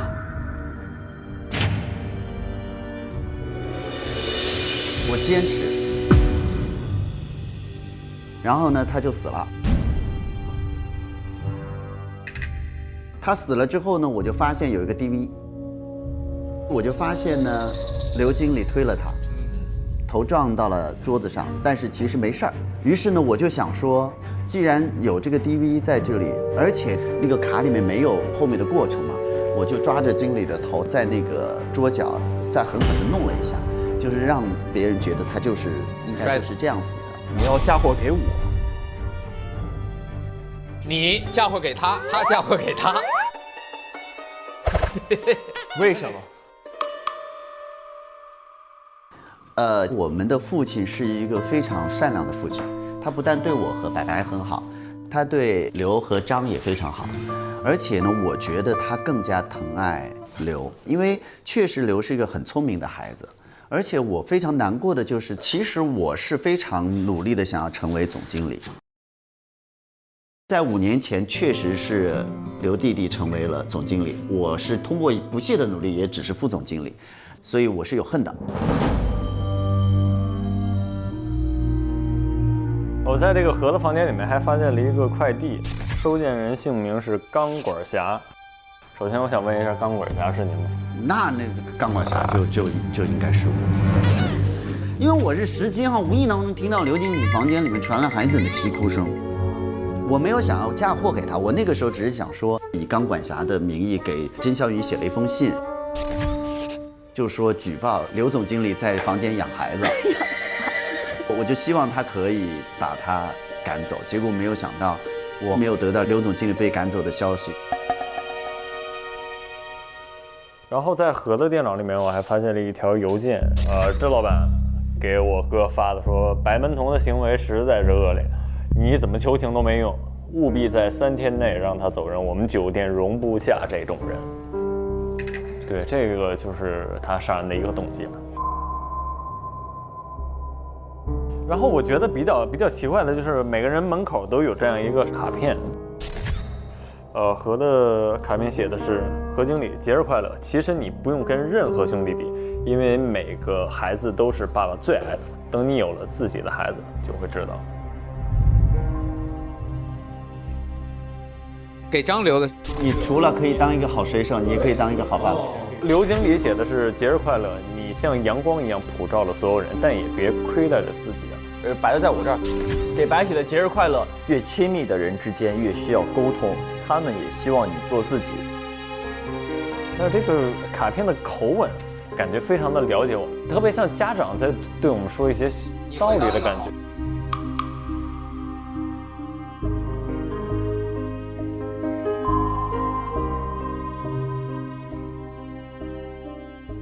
这就是我所有的证据，我只能说给自己洗白一下，因为整个行动他们都是2两1组。我觉得2两1组最重要的一个目的就是给自己制造一个不在场证明。对，那反正我没有，我觉得我很轻松。对，我的嫌疑最大，但我觉得我应该是最轻松的，而且每个人房间里所有人都会觉得肯定不是那个单独的，而且在现场没有出现的人，所以越是这样，越可能是你。坐吧。我觉得那个纸条真的不一定是那个真调查塞进去的。纸条我可以告诉各位，应该是凶手塞的，谁放的纸条，谁可能就是凶手。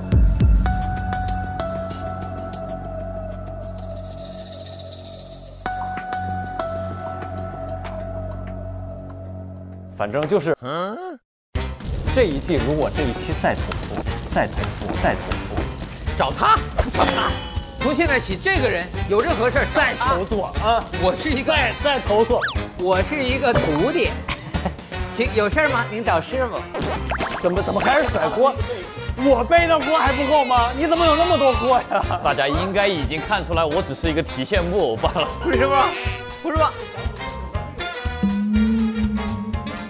你怀疑谁？我跟某些人不一样，我不随便怀疑别人。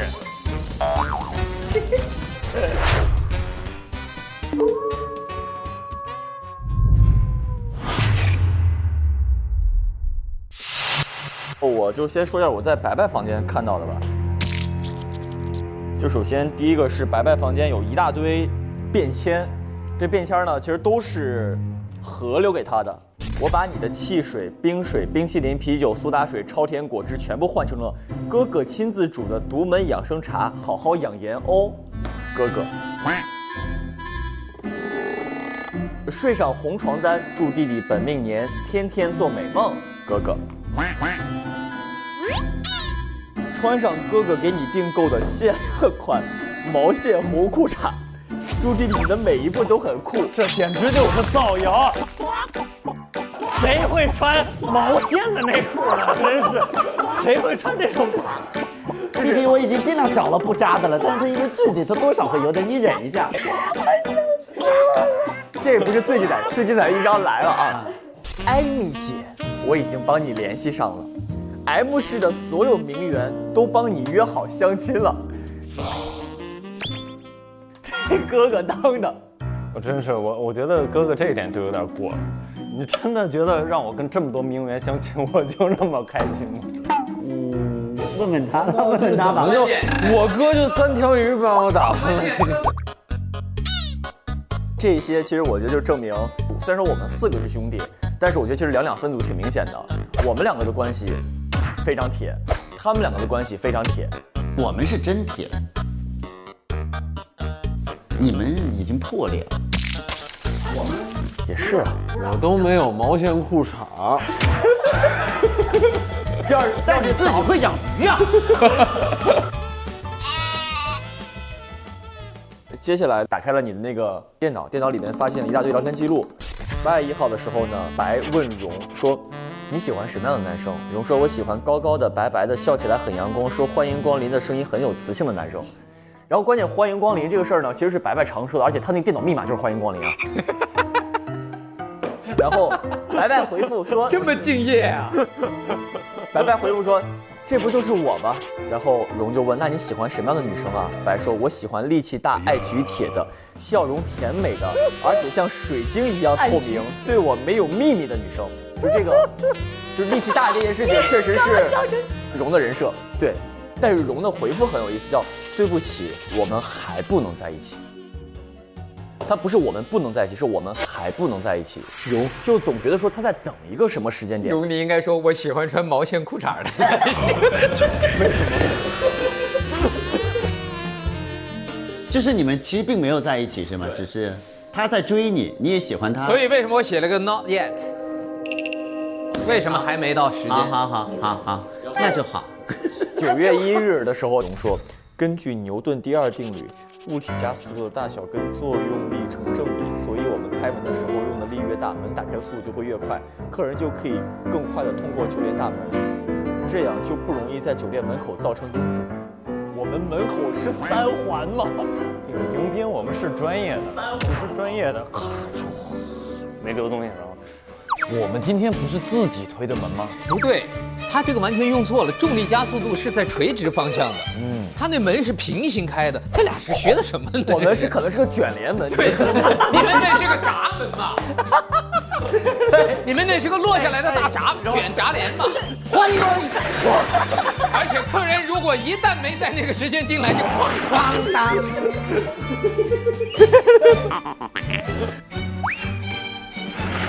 然后白回复说：“根据我内心最真实的声音，我喜欢你，请跟我在一起吧。”荣回复说：“我在跟你讨论工作，但你竟然……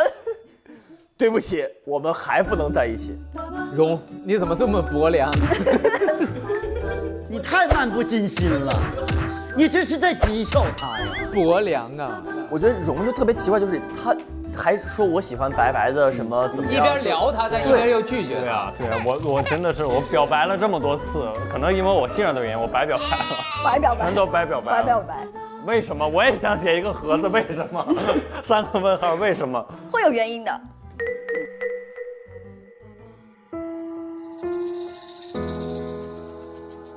然后还有一个就是我在白的房间发现的一个照片，然后我不知道这个会不会跟密道有关系。他站在地下大厅的时候，怎么样？听明白了吗？这么多？我以为他过来看照片。对呀、我以为你要过来看照片。我就是给我走开！我就是过来看照片的。就是白在酒店中庭拍一张照，这应该是我们地下的那个有树的那个地方。为什么你觉得这是指向密道呢？你的身后有一个感觉像是一个门一样的东西。对。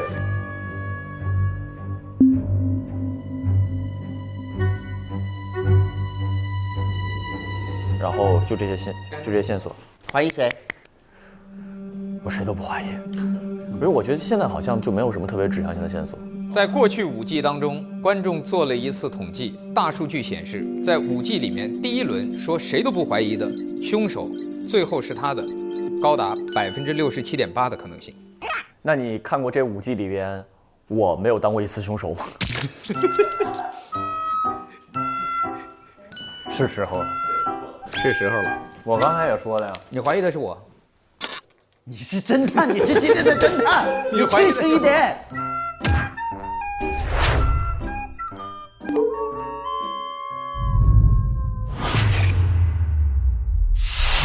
我就去了蓉的房间。首先，蓉应该是今年才加入这个酒店的，是吧？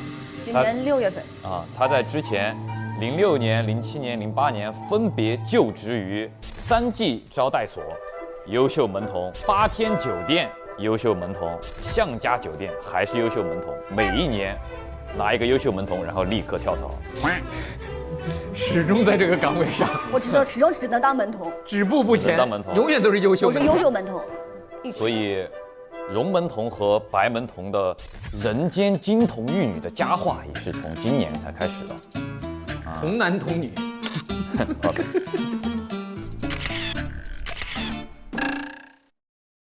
在蓉的房间里面找到了他的手机，手机里面有一段视频，大概是他打开真调查的手机，打开了一个叫做“百变大侦探”的 APP， 然后里面跟一个人进行了一段对话，对方发了一张图片，然后说：“真调查前辈，前几天您醒了之后，让我调查的事情我已经调查清楚了，这是您要找的那个人，现在他已经整容了，署名百变大侦探。”那张图片打开之后是一个整容记录，真漂亮整形医院，姓名小珍女，年龄22，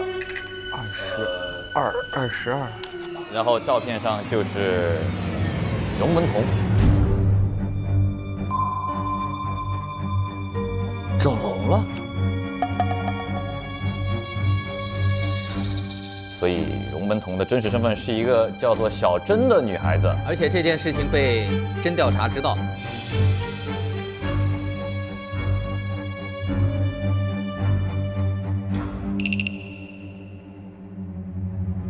那小珍到底是谁呢？在蓉门童的床上有2个布娃娃。在其中一个发现了一张纸条，这张纸条可以跟之前的那封信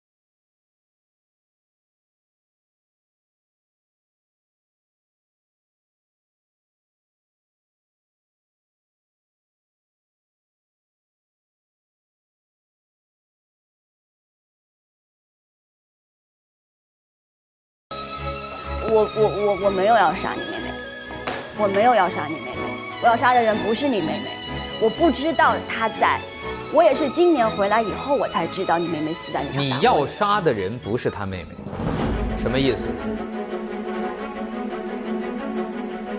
我想杀别人。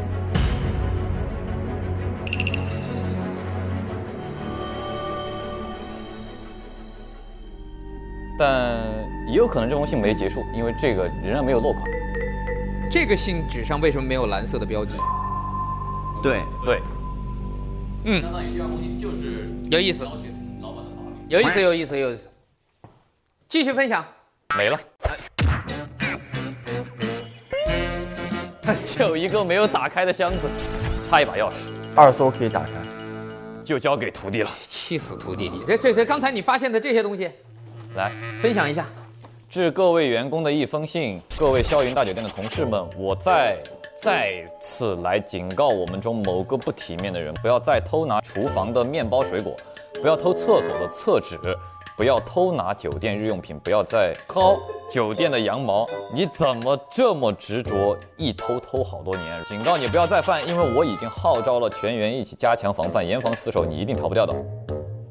大家不要忘记，我们酒店一直在出现奇怪的声音。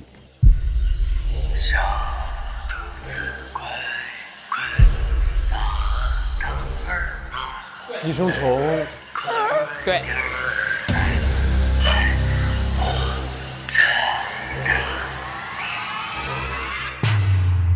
你怀疑谁？我怀疑谁？我谁都不怀疑。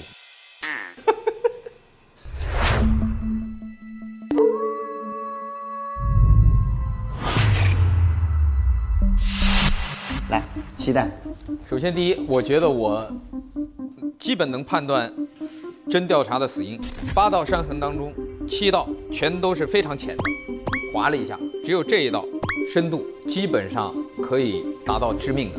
而且，如果真是被八爪兔弄死的话，只有那1道的伤口的深度3到4公分，是符合这个要求的。所以很简单，就是为了假造一个八爪兔作案的东西。然后这一刀究竟凶器是什么，在哪儿割的，我觉得是本案的一个关键。很重要的一个信息，6点钟我把大家叫过来一块儿说这个八爪兔的事儿的时候，当时我的师傅小普曾经说了一句：“哎，爷爷呢？我爷爷呢？说刚才我去他房间看他没在房间里，也就是在6点的时候，爷爷的房间里没人。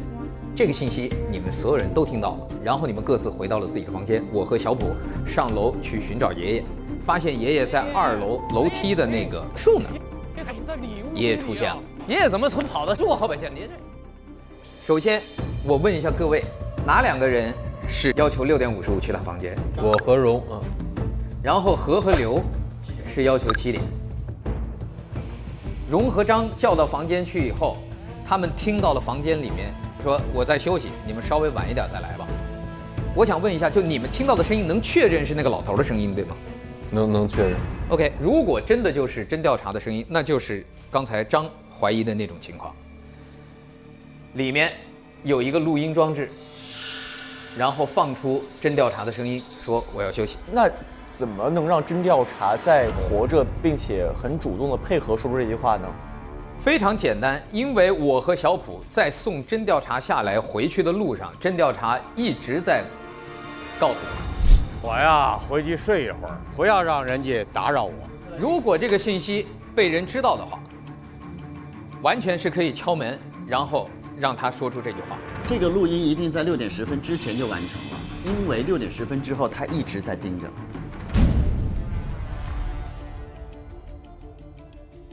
如果是凶手给的纸条，为什么凶手要安排这2个人一组，这2个人一组？为什么凶手没有安排这2个人一组，这2个人一组？因为这2个人门对门，任何东西都有可能被对门看见，所以凶手选择了这2个人一组，让他们6点55去听到声音，这2个人一组7点钟去发现尸体。而且回来的时候，请注意，何还在这儿碰到了荣和张，然后刘过来看到了他们3个人，然后荣和张回到房间，刘和何再去死者的房间。就是凶手一定要安排一个让自己被更多人看见，而且是在一个绝不可能杀人的时间点。你这样的一个推测，其实就是在证明说凶手极有可能出现在我们4个人当中，而不一定哦，不一定，不一定。但是这个白反而是谁都看不见，对，白反而谁都看不见。对，所以我说了，白从某种意义上来讲，既是嫌疑最小的，也是随但也是嫌疑最大。可是我想问一下，侦探此刻应该投谁啊？投哪个啊？现在因为2个案子啊。对啊。现在公布本案的投票规则。至今为止，本案已出现2名死者，所以凶手有可能是2个人，也有可能是1个人。因此，投票环节，玩家需依次投出杀死2名死者的真凶分别是谁。加油！也就是我要投2票是吗？而且你2票还必须保证每一票都投的那个人对。假如说你2个人是凶手，但你投反了，这也就不算对。如果这一案他2个都对了，他是不是可以得到4条金条？不可以。我真准备鼓掌。这是什么规则？去吧，加油吧，去吧。不管是谁，你们5个人当中有1个人手上正沾着死者的鲜血。这种狠话4季、5季、6季都是这样，沾着死者的鲜血。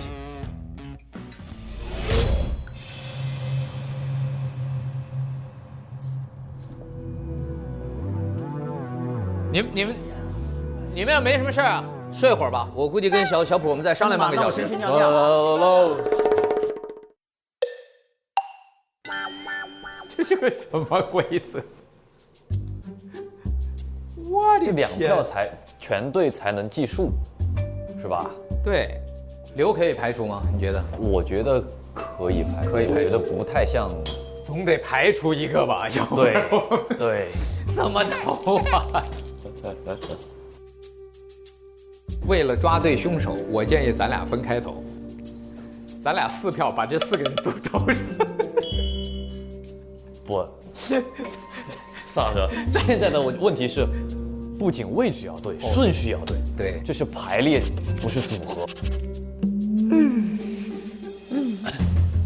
我再大胆一点，我不管你怎么样啊，刘经理、何经理，我全排掉。我在张、荣和白中间，我来投。你是投2个人还是投1个人？我倾向于投1个人。OK， 来吧，来吧，我们不做那种算计的事儿，我们只相信我们的判断。反正杀甄霄云的，对，杀真调查的，管的。师傅，你要不要再想一想？不必，咱们是不是就认准1个了？不必劝我，师徒同心，我都不敢看。杀甄霄云的，杀真调查的，走吧走，投完也没啥好后悔的。烈光766，探案就是6。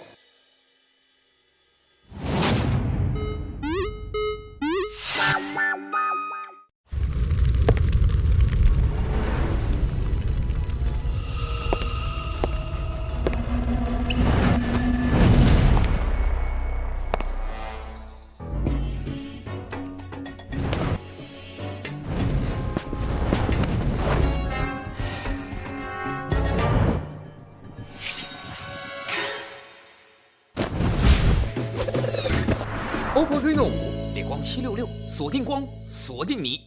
小兔子乖乖，把糖儿拿来。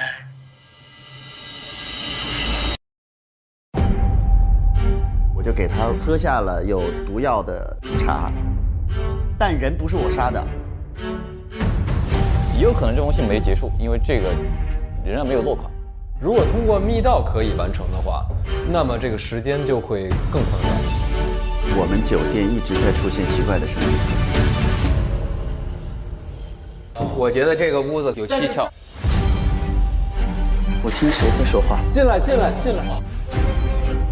现在还不到时候，意思就是真调查还没。我是看着他，我是我杀，非常恨我的。全是无巧不不是没有那么巧的。等一下，如果凶手撒谎呢？你想嫁祸给9点20，9点50进去，9点10点去的。怎么如此大型的机关去达到什么样的目的？这有个门，这整个是活的呀。杰里，所以整个后面是贯穿的，有人可以通过这直接来到这边。那谁知道那条？大概是在这个位置，就在这个。谁有手电？哎，这是不是宵禁的钟声？12点是。为什么没有灯啊？拜拜。哎，有个女孩在后面，白白死了。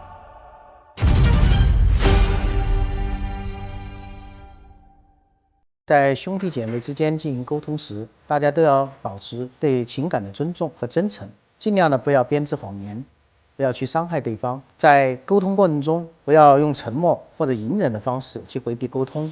当你去回避沟通的时候，你会发现对方会有更多的揣测和胡思乱想。需要学会尊重对方的兴趣爱好，尊重对方的生活习惯，尤其是兄弟姐妹出现矛盾的时候，这个时候我们需要更多的宽容和忍耐，需要换位思考。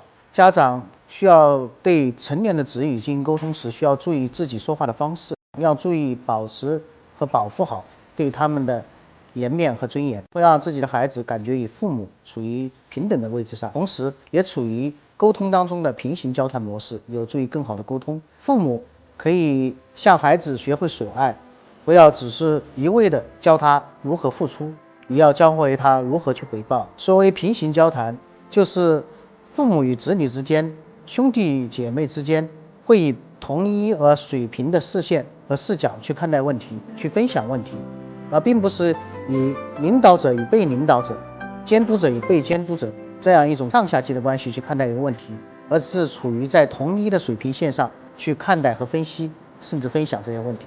这就是我们平行交谈技术。人像视频会发光 ，Reno 探案心不慌。感谢幻彩人像视频 OPPO Reno 5系列对本节目的大力支持。跟随灵魂找到你，一起上 Soul 玩推理。感谢1亿年轻人都在玩的社交平台 Soul APP 对本节目的大力支持。明星侦探斗才智，游戏就玩神武4。感谢快乐社交网游神武4对本节目的大力支持。暖暖39感冒灵，破案推理不能停。感谢39感冒灵对本节目的大力支持。口喉健康，信赖3金西瓜霜。感谢3金西瓜霜对本节目的大力支持。夸克搜一搜，真相搜搜搜。感谢年轻人都在用的夸克智能搜索 APP 对本节目的大力支持。上微博参与明星大侦探话题讨论，说出你心中的 Top One 戏精成员。感谢特别合作媒体微博台网、微博综艺，首席合作新闻媒体新浪娱乐、新浪新闻，战略移动资讯平台网易新闻、网易娱乐、网易谈新社，深度短视频合作平台抖音，新闻客户端合作澎湃新闻、凤凰新闻、界面新闻、一点资讯 Zaker。感谢特别合作智行、达达快送、有道词典、一代驾、映客、好看视频、WiFi 万能钥匙、闪萌、搜狗输入法、网媒支持凤凰娱乐、腾讯娱乐、搜狐娱乐、中国青年网、北青网、环球网、国际在线、乾隆网、粉丝网、中国娱乐网、360娱乐、猫扑娱乐、红网、华声在线、新浪湖南、腾讯大疆网、大众网、亚洲娱乐网、熊猫娱乐、亚洲文娱、亚洲影视。